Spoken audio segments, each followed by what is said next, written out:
নমস্কাৰ, মই ভাস্কৰ কিৰণ Bora. Licence two লুট অৰ্থাৎ লুণ্ঠনৰ বাবে অনুজ্ঞাপত্ৰ। বিজেপি চৰকাৰে কৰোনা মহামাৰীৰ সুযোগ গ্ৰহণ কৰি জনসাধাৰণক পণবন্দী কৰি ৰাখিছে আৰু বিভিন্ন ধৰণৰ জনগণ বিৰোধী কাম কৰিবলৈ ধৰিছে।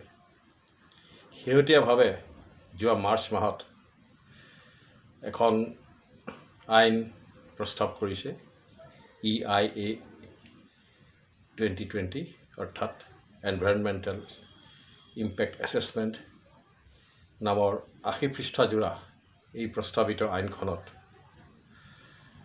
প্ৰাকৃতিক সম্পদসমূহ লুণ্ঠন কৰিবলৈ যেন অনুজ্ঞাপত্ৰহে তৈয়াৰ কৰিছে।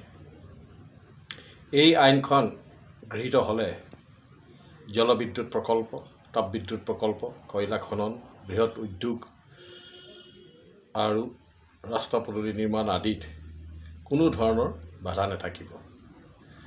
পূৰ্বৰ যিসমূহ আইন আছিল পৰিৱেশ আৰু জৈৱ বৈচিত্ৰ্য ৰক্ষাৰ বাবে, সেই সকলোবোৰ আইন অৰ্থহীন হৈ পৰিব। জনসাধাৰণে কোনো ধৰণৰ প্ৰতিবাদ কৰিব নোৱাৰিব। উদ্যোগ, কল কাৰখানা, কয়লা খনন আদি কৰোঁতে বা ৰিয়েল এষ্টেট বা বৃহৎ গৃহসমূহ বনাওঁতে যদি পৰিৱেশগত আইনসমূহ উলংঘন হয়, তেতিয়াহ'লে তাৰ কোনো প্ৰতিবাদ কৰিব নোৱাৰিব। আৰু যদিও প্ৰতিবাদ কৰে, তেতিয়াহ'লে চৰকাৰে স্বতন্ত্ৰভাৱে এইবোৰ দমন কৰাৰ অধিকাৰ থাকিব। সেয়েহে এই আইনখনক সকলোৱে প্ৰ' ইণ্ডাষ্ট্ৰী আৰু এণ্টি পিপুল বুলি কৈছে।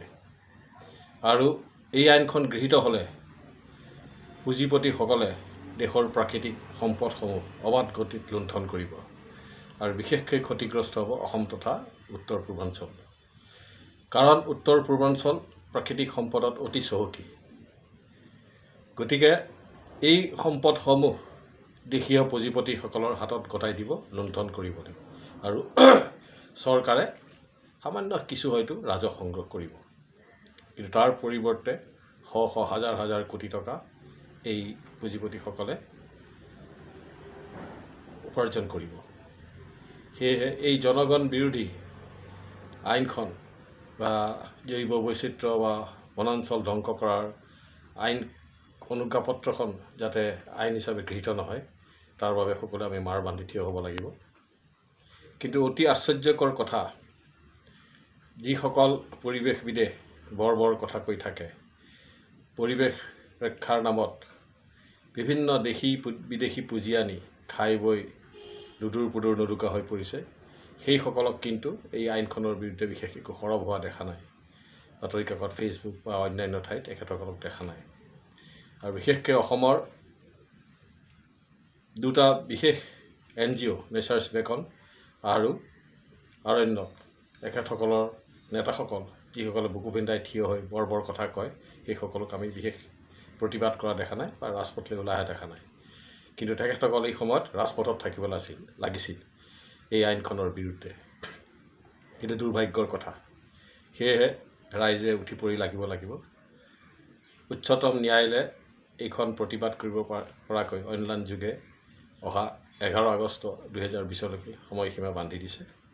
এই সময়সীমাৰ ভিতৰত আহক আমি সকলোৱে প্ৰতিবাদ কৰোঁ আৰু এই আইনখন যাতে গৃহীত নহয় আৰু জৈৱ বৈচিত্ৰ্য আমাৰ বনাঞ্চল যাতে বাচি থাকে, নহ'লে এই দিহিং পাটকাই বা অন্যান্য কাজিৰঙা এইবিলাকৰ প্ৰতি ভাবুকি আহি পৰিব।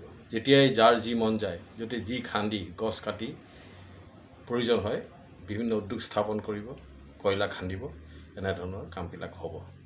গতিকে আমি ইয়াৰ বিৰোধিতা তীব্ৰভাৱে কৰা উচিত। নমস্কাৰ।